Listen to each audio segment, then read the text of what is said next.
Sejam bem-vindos para mais um vídeo aqui no canal O Saquarema. Eu me chamo Thiago Araújo e hoje eu gostaria de tratar um tema que, em partes, a gente vive comentando aqui no canal, mas eu estava atualizando minhas leituras, estava pegando uns livros para ler aqui em PDF e aí eu me deparei com a obra do Afonso Arinos de Melo Franco, Preparação ao Nacionalismo. É um livro da década de 30.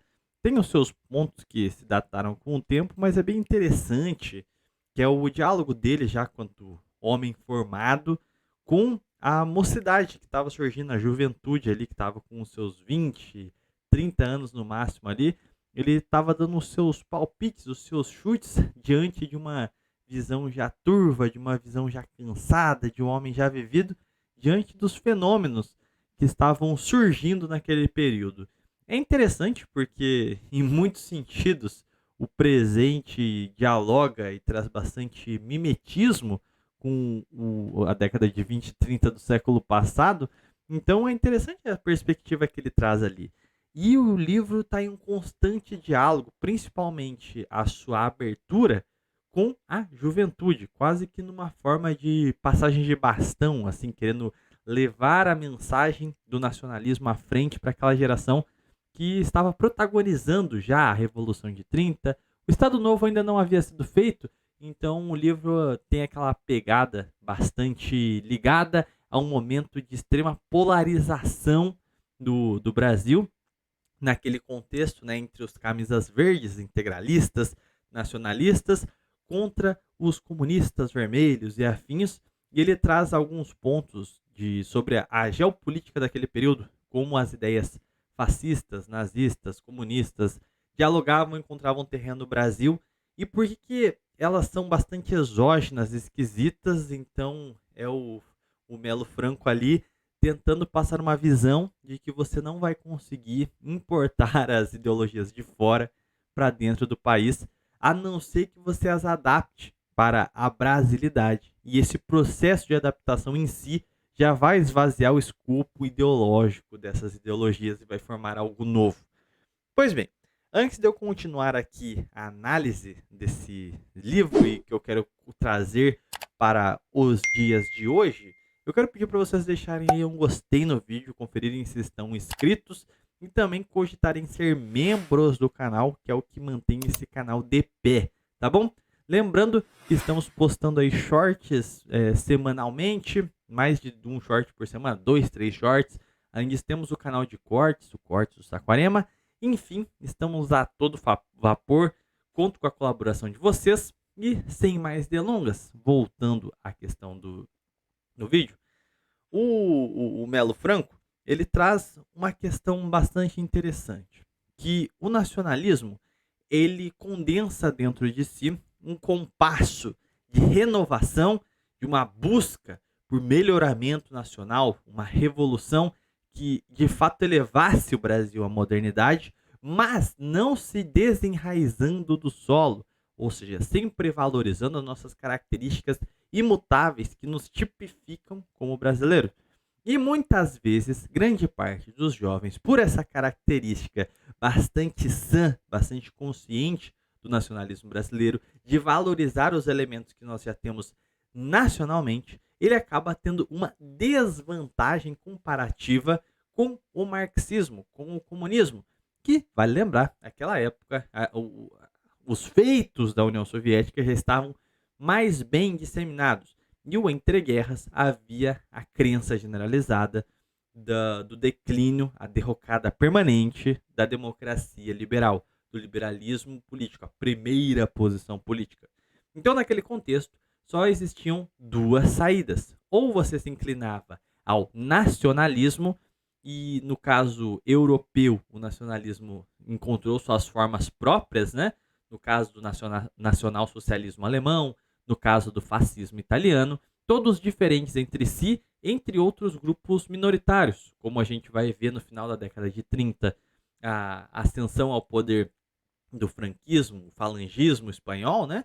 Como também o salazarismo em Portugal. E a gente vai ter outros movimentos incipientes na Inglaterra, na Romênia, enfim. O Brasil não ficou de fora dessas modas e criou o integralismo, que seria a sua forma brasileira de nacionalismo. Por outro lado, a outra alternativa à derrocada do liberalismo, naquele contexto, era a Internacional Comunista, a luta mundial do proletário contra a burguesia. E por que na visão de Melo Franco, o comunismo tinha um apelo maior para com o jovem? E eu acho que esse ponto dele vale muito, muito para os comunistins, né? Os comunistas de YouTube, os comunistas que, como diz lá um rapaz que foi numa entrevista, eles dizem que eles não são São Francisco de Assis, eles gostam de dinheiro mesmo. Então, esses comunistas, por que eles têm mais apelo e por que eles conseguem crescer frente a uma juventude que assiste o desgaste de um regime já combalido, esperando apenas ser substituído por uma outra ideologia, por um outro estamento burocrático que seja mais vívido? E o comunismo sempre flerta nesses momentos, ele ressurge, se apresenta de alguma forma. No caso dos anos 30, de uma forma real, tal como nós vimos a intentona comunista, e no caso de hoje, que é só uma marionete dos interesses econômicos internacionais. Mas, de toda forma, não entrando nessas particularidades ainda, o argumento central do Afonso é que o comunismo, ele explora principalmente a ignorância do sujeito. E a ignorância aqui, eu não estou querendo mandar uma de neocon momento à esquerda aqui não, mas no sentido de uma ignorância mais específica.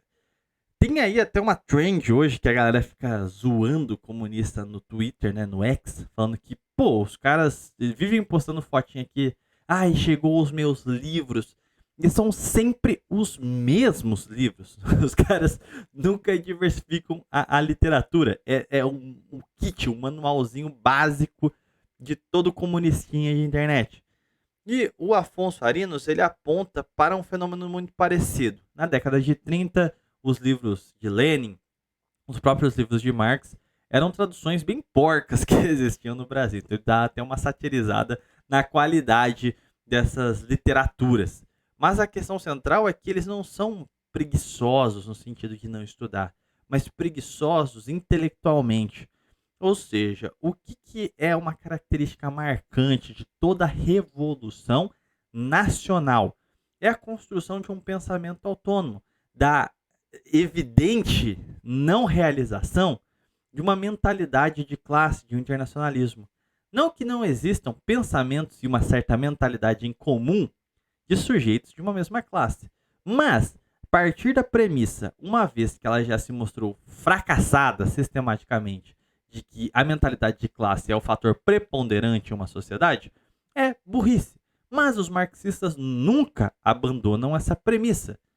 Porque ela é parcialmente constatável, ela é anedoticamente constatável, e aí dá essa esperança de que a tese está correta, como também por uma certa limitação da própria capacidade de invenção desses marxistas. Porque o que o marxismo, o comunismo faz é vender uma esperança, mesmo que sádica, uma esperança vazia.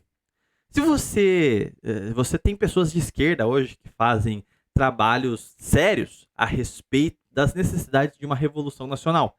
Por exemplo, achei muito interessante a entrevista que o Nildo Ourix deu a lá o Opera Mundi, onde ele foi muito claro, sistemático em dizer que, para o contexto brasileiro, o pensamento de vanguarda nacional legítimo é o trabalhismo. O comunismo sempre esteve inferiorizado, academicamente falando, cientificamente falando, em contraste com o desenvolvimentismo. E eu achei isso uma posição bastante corajosa, haja vista o puritanismo muito parcial que a esquerda tem hoje. E ele não poderia estar mais correto, porque o trabalhismo ele se adaptou à realidade nacional, deixando de fora aqueles escopos dogmáticos que não se enquadram à realidade nacional e que não passam de elucubrações. Só que, para o jovem, isso tudo é muito cômodo. Ele tem a sensação de estar com um livrinho na mão, falando assim, eu não sou ignorante, eu leio livros, eu sabo muito. Mas, ao mesmo tempo, são livros que não desafiam a sua consciência, a sua crítica. São livros que se travestem de críticos. Isto é, O trabalho real para se arquitetar uma revolução nacional seria conhecer intimamente as estruturas, os esquemas cognitivos que estão presentes na mentalidade brasileira e na realidade material do Brasil. Mas tudo isso dá muito trabalho, não é mesmo? Você vai ter que estudar muitos sociólogos, você vai ter que conhecer profundamente a brasilidade. Então, se você tem uma ideologia esquematizadora, internacional, universalista, onde ela resume tudo a uma luta de classes entre opressores e oprimidos, e você pode simplesmente aplicar esse mesmo esqueminha para qualquer realidade, sem ter que analisar cuidadosamente de caso a caso, e ainda assim você vai ser reconhecido academicamente e ter o seu ego afagado, adivinha o que vai acontecer? O marxismo, o comunismo, ele tem uma debilidade que ao mesmo tempo é a sua razão de popularização. Ele é limitado, mas ele não é confessionalmente burro. Ele é uma burrice travestida de intelectualidade. Ele é uma ideologia preguiçosa, mas que se traveste de cult, de inteligentinho. Na prática, ele não realiza a tarefa de que um pensamento revolucionário real deveria cumprir. Ele se tranca em fórmulas que, por uma questão social, né, eles se obrigam ao prestígio. E aí o sujeito que adere a essas ideias datadas, já há mais de séculos fracassada, ainda assim fica com o quê de progressista, de intelectual à frente, e acha que aquela meia dúzia de livrinhos que falam a mesma coisa, sem se atualizar devidamente, vai resolver alguma coisa.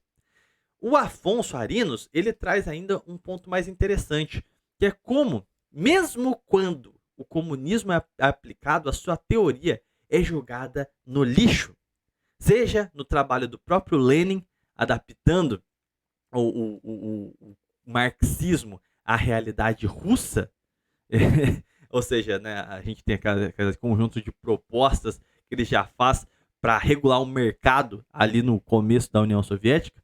Mas mesmo assim, a gente vai chegando nos anos 30, o que o Stalin mais se alicerçou é no nacionalismo russo, mesmo que um nacionalismo muito diferente do que era a identidade do Império Russo, mas ele apresenta diversas características estéticas e folclóricas russas que alicerçaram a ideia. Você pega a própria Segunda Guerra Mundial, que vai ser um período após, né, a escrita do livro do Afonso Arinos, mas a gente constatando hoje percebe, né, que é a Grande Guerra, a guerra pela mãe Rússia, tem todo um quê patriótico que é inexistente no comunismo clássico. Né? Você pegar lá os livros de Marx, em nenhum momento ele fala para você se alicerçar dessa forma.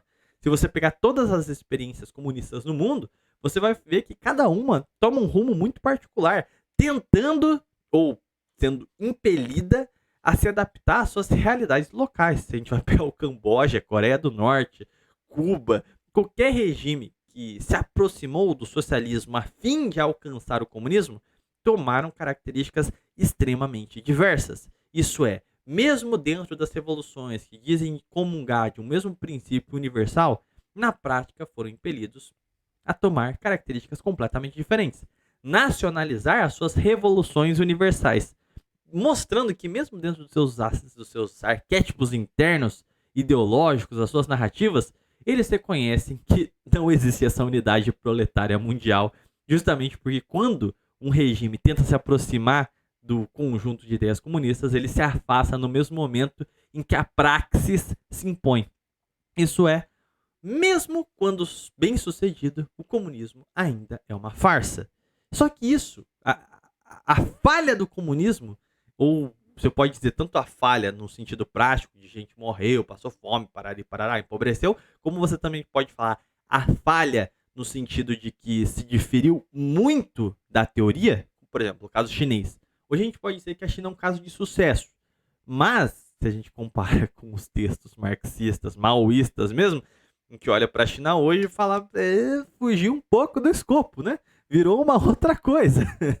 Isso também resguarda uma certa segurança para o falso intelectual, né? O preguiçoso, porque ele se alicerça num monte de livrinhos teóricos e quando foge daquela monte de narrativas, ele fala, não, não era comunismo de verdade, ele nem estava tentando, isso aí foi um fracasso.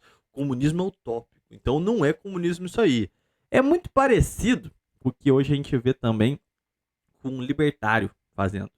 Então, ocasionalmente, eles podem apoiar uma figura ou outra. Ocasionalmente, essas figuras vão fracassar em dado momento e eles podem falar exatamente a mesma coisa por defender uma questão utópica. Não, não, não, não, não. Deu errado porque não foi libertarianismo de verdade. Veja bem, libertarianismo não teria isso, isso, isso. Enfim, essas ideologias são preguiçosas porque elas contam com raciocínios que parecem complexos, mas são só formas do jovem burro que não quer verdadeiramente estudar se sentirem inteligentes ao defenderem um esquema mental ali. É uma certa punhetação mental, né? Que são inaplicáveis. Na prática, não influem sobre a realidade. E quando influem, são facilmente abstraídas, falando, não, não, aquilo ali não conta, aquele ali não valeu, entendeu? Então, eu diria que esse tipo de ideologia se populariza com muita facilidade justamente pela sua característica universal, não necessita realmente de um estudo aprofundado, serve-se apenas para aparências e caso venha a ser aplicado na prática, você pode facilmente fugir e se desvencilhar da teoria com a prática. No fim, a coisa mais perigosa que o comunismo particularmente pode apresentar, e quiçá, vamos ver aí pela frente no libertarianismo, é muito mais o rastro de morte que a ignorância de quem segue essas ideologias trazem à realidade prática, do que propriamente o seu fim último, utópico, enfim. O rastro de sangue na busca da utopia é muito pior do que propriamente o conceito da utopia, porque a utopia nunca vai ser alcançada. Mas o caminho tentando alcançá-la vai ser muito prático, vai ser muito constatável. E é por isso que, particularmente, o comunismo deve ser condenado, mas ainda assim continua atraindo uma grande parcela da juventude, porque é uma luva perfeita. É a ignorância travestida de sabedoria.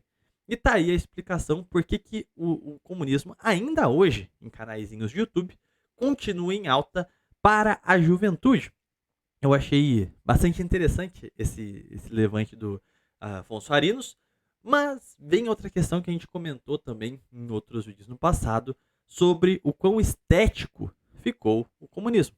Isso é, ele apresenta uma aparência tribal, ou seja, uma ritualística, um cacuete, uma forma de se vestir, uma série de símbolos que te dão identidade, que você se sente pertencente a um grupo, mas tudo isso está de forma tão infantilizada, de forma tão fraca nos dias de hoje, que sequer uma ameaça real ao poder instituído, que seria o liberalismo globalizante, a globalização, os mercados juntos, a ponto de que, como a gente falou naquele vídeo da polêmica da CCXP, o comunismo nada mais é do que um aparato estético da dominação capitalista hoje.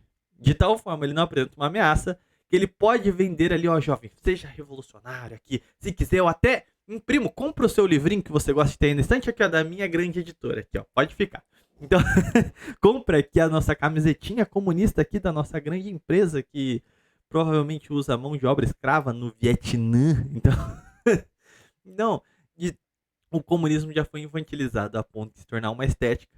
Hoje, jovens continuam sendo seduzidos por essa questão da própria conjuntura, da própria ideologia, a qual ela é impraticável, mas favorece essa falsa pose de querer mudanças, de querer ser intelectual sem ter que se esforçar verdadeiramente. E, por outro lado, hoje, no século XXI, a prática do comunismo é impossível e se subordina única e exclusivamente a se ajoelhar perante o capital e servir como linha auxiliar. Porque quando realmente surgir forças que ameacem a hegemonia do liberalismo, ou melhor, do neoliberalismo, ou do globalismo, do imperialismo, da categoria que você queira encaixar esse poder transnacional que existe e oprime as nações hoje, quando realmente surgir um grupo que realmente é nacionalista e fez um estudo de caso sobre a natureza do inimigo, adivinha quem vai ser os primeiros a se levantarem e falar fascista e vai dar o seu sangue e suor para impedir uma verdadeira revolução nacional e defender o grande capital. Exatamente, a corja de antifascistas comunistas que a gente tem aí hoje. Enfim, esse aqui é o vídeo de hoje. Vou ficando por aqui. Fiquem com Deus, até um próximo vídeo ou live. Falou!